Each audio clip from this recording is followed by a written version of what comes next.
วัสดีค่ะก็วันนี้วันที่19พฤษภาคม2564ก็ถือเป็นการทำบุญในที่รับรู้การจัดงานรำลึกในสถานการณ์ปี2 ปีมานี้ที่มีกลุ่มเยาวชนขึ้นมานำพาการต่อสู้และเราก็มีงานรำลึกหลายงานแต่ว่า10 เมษายน 64เป็นงานแรกที่กลุ่มเยาวชนได้เอาเหรียญมาวางแล้วก็มาร่วมรำลึกกันอย่างพร้อมเพรียงมันเป็นนิมิตหมายที่ดีความจริง19แม้กระทั่งวันที่10 เมษายนกลุ่มเยาวชนเขาก็เตรียมจะจัดงานตอนกลางคืนแต่ว่าจากการที่มีสถานการณ์โรคติดเชื้อก็ทำให้ไม่สามารถการระบาดที่มากนั้นเนี่ยไม่สามารถจัดเป็นการชุมนุมได้ก็ต้องยกเลิกไปแต่ว่าก็เตรียมว่า19 พฤษภาคมสถานการณ์ดีขึ้นจะได้จัดงานร่วมกันก็ปรากฏว่ามันเป็นไปไม่ได้ในวันนี้การนำจำนวนหนึ่งก็ไปแยกย้ายไปทำบุญแต่ว่าทางอาจารย์คุณหมอเหวงและทีมงานอยู่ดีๆหนึ่งก็คิดว่าเราก็ใช้สถานที่นี้แหละและโดยเฉพาะอย่างยิ่งเราเอาออกจากห้องประชุมวันนี้ออกมาจากข้างนอกและเราก็ไม่ได้แจ้งพี่น้องดังนั้นเราก็จะมีเฉพาะทีมงานและผู้สื่อข่าวอาสาผู้ประสานงานอีกนิดหน่อยเพราะว่าเราไม่ได้ต้องการให้มีคนมากเกินไปเนื่องจากว่ามันยังเป็นความเสี่ยงของสถานการณ์โควิดอยู่เพราะนั้นจึงเป็นการจัดงานทำบุญรำลึกเหตุการณ์13 พฤษภาถึง19 พฤษภา11 ปีมาแล้วอย่างเล็กๆเรียบง่ายและก็มีเฉพาะคนจำนวนหนึ่งเท่านั้นอย่างไรก็ตามอาจารย์ก็เชื่อว่าพวกเราและคนเสื้อแดงทุกคนที่อยู่ที่นี่และไม่ได้อยู่ที่นี่ที่แยกย้ายไปทำบุญหรือกระทั่งอยู่ที่บ้านหรือกำลังติดตามการถ่ายทอดของ UDD News อยู่ในเวลานี้ก็ส่งใจรำลึกและก็ร่วมทำบุญกับเราไปด้วยก็เรียกว่าร่วมทำบุญออนไลน์และก็มีอย่างหนึ่งคืออาจารย์เองก็คิดว่าสำหรับพวกเราคนเสื้อแดงไม่ใช่เฉพาะ10 เมษายนกับ19 พฤษภาคมที่เราจัดงานรำลึกการรำลึกถึงการเสียสละความเจ็บปวดของการต่อสู้ของคนเสื้อแดงที่นำโดยนปช.และเสื้อแดงอิสระทั้งหลายทั้งปวงในฐานะผู้รักประชาธิปไตยเรารำลึกเรื่องเหล่านี้ไม่ใช่เฉพาะ2 วันแต่เรารำลึกทุกวันใช่ป่ะเรารำลึกอยู่ทุกวันสำหรับอาจารย์เกือบจะทุกตลอดเวลาไม่อยากจะใช้คำว่าทุกลมหายใจคือสำหรับโรแมนติกคนที่เขารักกันเขาบอกโอ้โหคิดถึงทุกลมหายใจแต่เราในฐานะนักต่อสู้ลมหายใจของเราไม่ใช่เป็นเรื่องความรักส่วนตัวแต่ลมหายใจของเราก็คือลมหายใจของนักต่อสู้ดังนั้น11 ปีที่ผ่านมาบางครั้งเราได้จัดงานใหญ่จำได้ว่าในปี 54 นะคะในปี54เราก็จัดงานรำลึกใหญ่ซึ่งอาจจะมีคลิปออกมาจำนวนหนึ่งหรือถ้าหลายคนเห็นในภาพวิดีโอในเพลงที่อาจารย์ร้องก็มีส่วนหนึ่งที่นำมาถ่ายทอดในการต่อสู้นะที่พวกเรารำลึกเนี่ยเรารำลึกอยู่ทุกวันดังนั้นนะวันนี้ก็เป็นเพียงอีกวันหนึ่งเท่านั้น11 ปีนับจากปี53เราได้จัดงานใหญ่ปี54 55 56 57เราก็จัดที่อักษะถูกไหมคะก็มีการชุมนุมการจัดงานที่มีลักษณะการชุมนุมนั้นมี54 55 56 57บางครั้งก็จัดราชประสงค์บางครั้งก็จัดอนุสาวรีย์รวมเป็นการชุมนุมทุกครั้งแต่หลังจาก57มีการทำรัฐประหารเป็นต้นมาเราก็ต้องมาทำบุญทำวัดต่างๆนะดังนั้นการต่อสู้ของเรามันจึงนับเวลาไม่ใช่11 ปีถ้าเราย้อนหลังไปตั้งแต่ปี49นั่นหมายถึงว่าการต่อสู้ของคนเสื้อแดงมาถึงวันนี้15 ปีมาแล้วนะ15 ปีแล้วแต่ว่า11 ปีคือการรำลึกของการสูญเสียแต่15 ปีของการต่อสู้อันนี้ก็คือเป็นคนต่อสู้ในบริบทของการต่อสู้รุ่นใหม่ที่เป็นการต่อสู้ของพระราชบ้านนอกรวมกับคนจนเมืองแต่ว่าถ้าการต่อสู้ของนักต่อสู้เพื่อประชาธิปไตยจริงๆเพื่อต้องการเปลี่ยนแปลงประเทศนี้ให้เป็นระบอบประชาธิปไตยที่อำนาจแทนที่จะอยู่กับชนชั้นนำจารีตให้เป็นอำนาจของประชาชนนั้นต่อสู้มายาวนานถ้านับตั้งแต่กบฏที่กลายเป็นกบฏนับแต่การต่อสู้รศ130ก็100 กว่าปีถ้านับตั้งแต่ปี75มาถึงตอนนี้64ก็ร่วม80 ปีแต่ว่าแน่นอน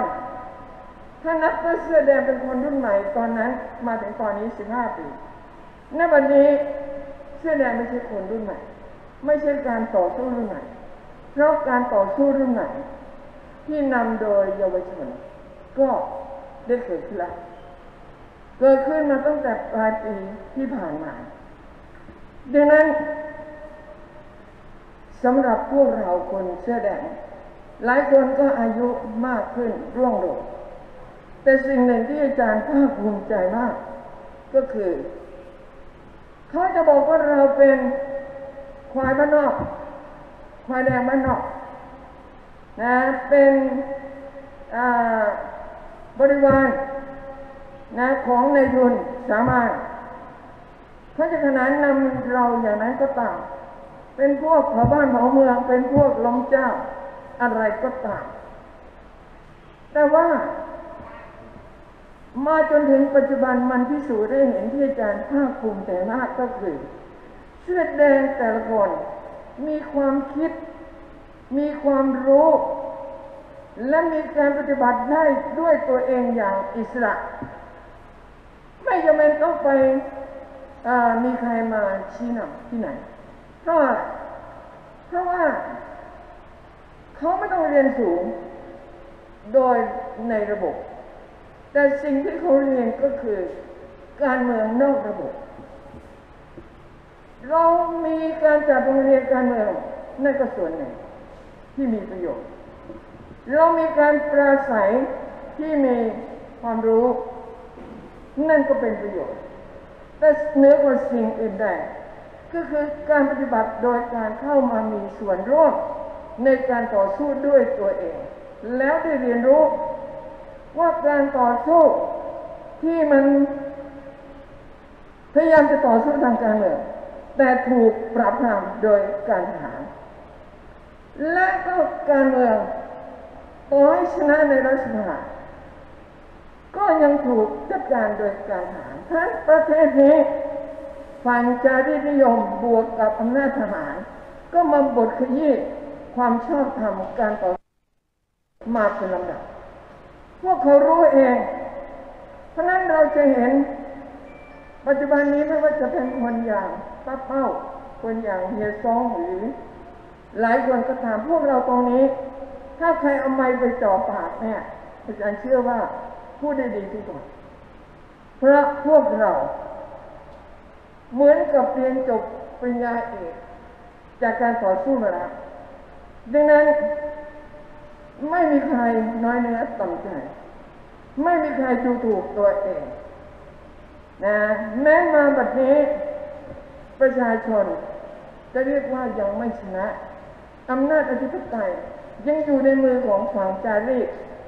พวกชนชั้นนำระบบเก่าเราก็ต้องยืมคำพูดแม้ว่าจะเป็นคำพูดของจอมพลป.ก็ตามการต่อสู้ระหว่างระบบเก่ากับระบบใหม่จะยังไปอีกยาวนานเพราะว่าพูดสั้นถ้าอาจารย์พูดกับจารีตนิยมอำนาจนิยมนะซึ่งเป็นการพูดเพื่อให้ฟังดูไพเราะเป็นวิชาการ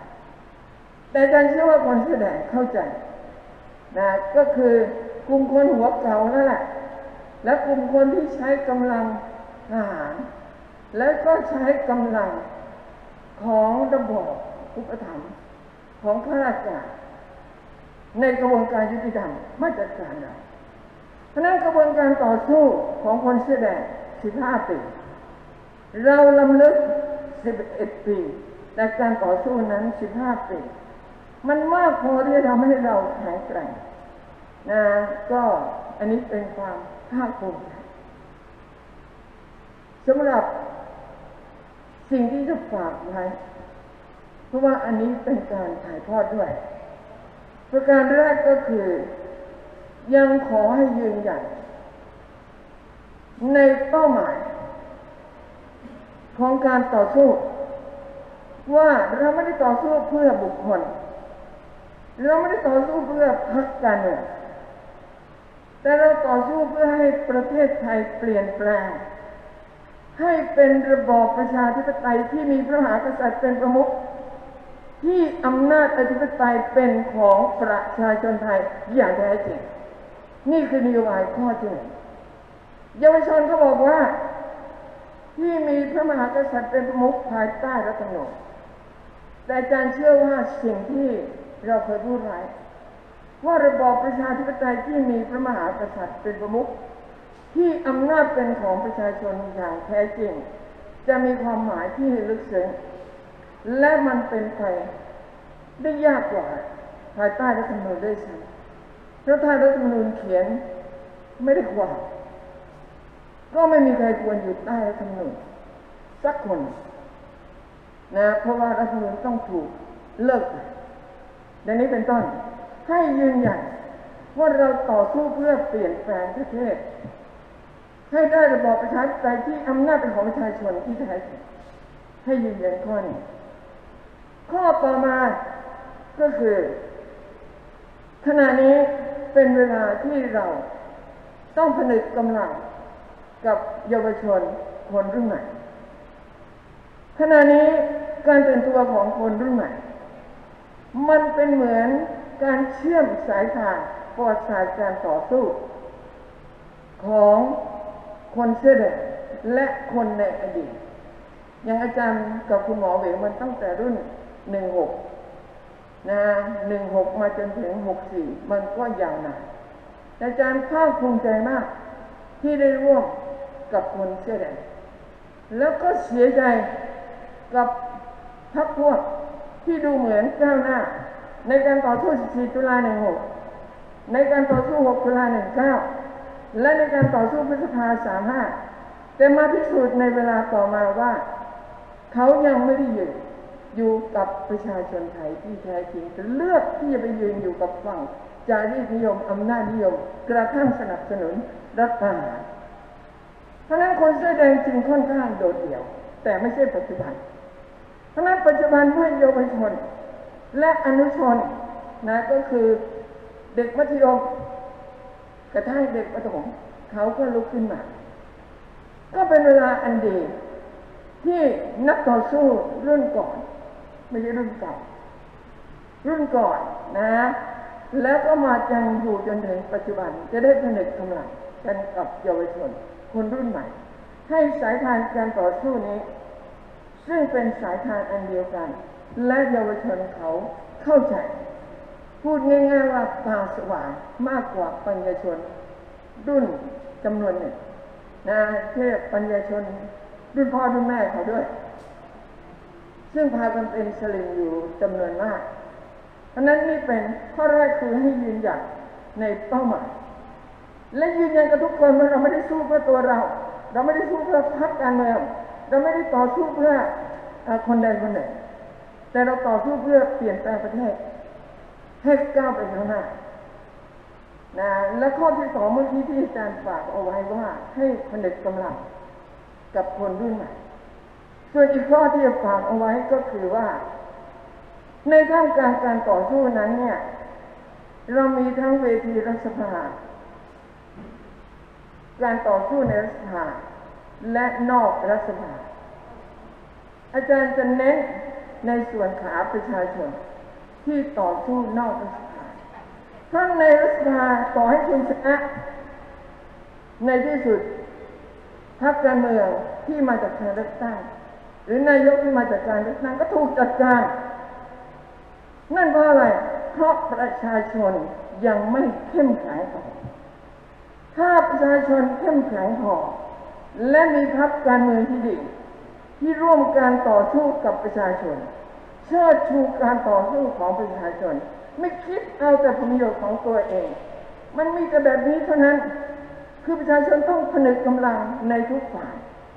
และพรรคการเมืองต้องมองเห็นว่าถ้าการต่อสู้ของประชาชนยังไม่ชนะอย่าหวังเลยต่อให้คุณเลือกตั้งมาได้เป็นจำนวนมากคุณก็ถูกยุบพรรคจะลองอีกไหมยุบมาแล้วหลายพรรคลองอีกก็ถูกยุบอีกก็ได้นี่คือความเป็นจริงดังนั้นอย่าไปไขว้เขวสับสนกับในเวทีรัฐสภาว่าจะมีพรรคการเมืองหลายพรรคจะมีความขัดแย้งระหว่างพรรคการเมืองการเห็นมีติ่งโน่นติ่งนี่ทะเลาะกันวุ่นไปหมดนะทั้งหมดนั่นก็คือคุณเอาพรรคการเมืองเป็นใหญ่หรือคุณเอาผลพวงการต่อสู้ประชาชนเป็นใหญ่แต่เราไม่ได้ขัดข้องที่จะมีใครตั้งพรรคการเมืองกันขึ้นมามากขนาดเพราะนั้นฝากเอาไว้ว่าสำหรับอาจารย์และรวมทั้งคนเสื้อแดงและนปช.กลุ่มต่าง